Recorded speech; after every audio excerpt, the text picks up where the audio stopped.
You don't know it when you're in it, but I had a storybook childhood. My father was a fairly famous and prolific travel journalist back in the late 50s and 60s when I came around.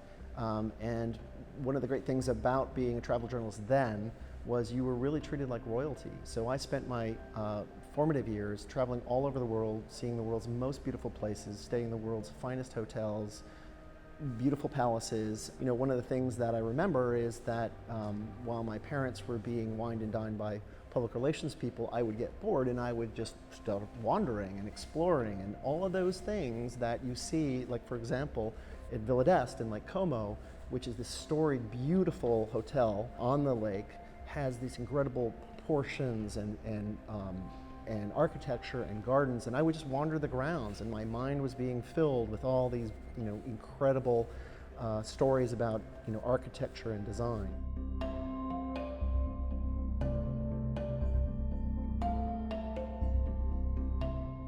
Kevin and I have worked on a bunch of projects together. We share a kindred spirit in that we're both avid storytellers. And Kevin's really interested in authenticity, finding something that's real and being able to create traditions and celebrate why we're here. And what's interesting about that is that Kevin's Sagamore Development Group partnered with Pendry.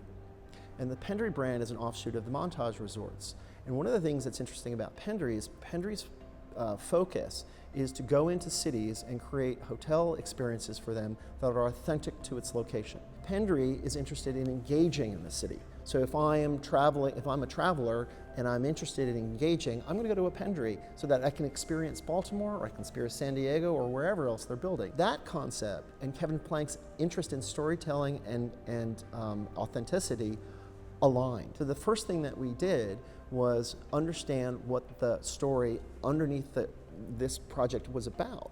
And one of the strongest stories here is our relationship physically to Fort McHenry and the Battle of 1812, where the British bombardment of Fort McHenry was where the Star-Spangled Banner was written.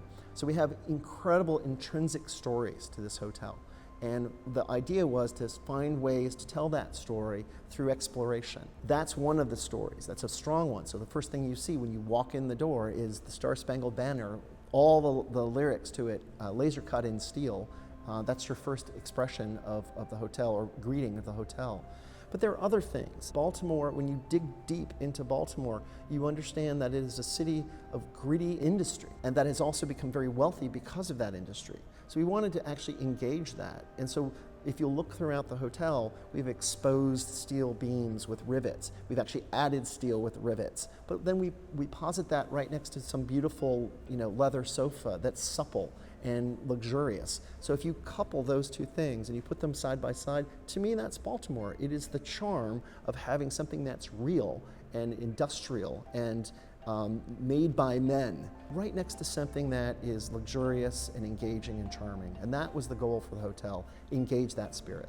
In my career, I love houses, I love going out to eat at restaurants, and I love cool hotels, probably all because these are the things I grew up doing. When you design a restaurant, I've been lucky to do a lot of them, as you just mentioned.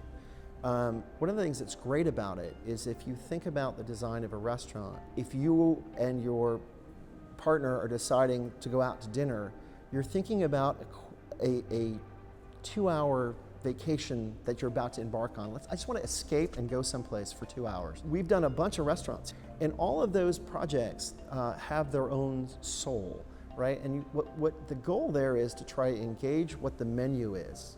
What's the food that I'm trying to do here? Envelop that with an experience for the customer that they leave whatever worries they walked in before they walk through that door, they're leaving them at the door. So when we did Pazzo, for example, I'm taking someone on a Mediterranean vacation for 2 hours, right? So to go to Positano, right, and have something fantastic in a sort of a space that's filled with life and energy. If you go to Lock Bar, for example, in the Four Seasons, you're going to a fish house you might find in Maine, right, for raw oysters. What's that feel like? What's that Americana quality that's there? So we've done a lot of these restaurants, and I love doing them because I get to find the story, tell the story, and transport people for that period of time. And what's interesting about that, for example, as compared to a hotel, is the duration. Like when you're designing a hotel, your duration that you're designing for is longer, right? So like wherein in a restaurant, I know I only have to capture your attention for 2 hours. In a hotel, I think you've got to be able to make a design that's facile, can evolve over time, and succeed to capture your attention for a number of days.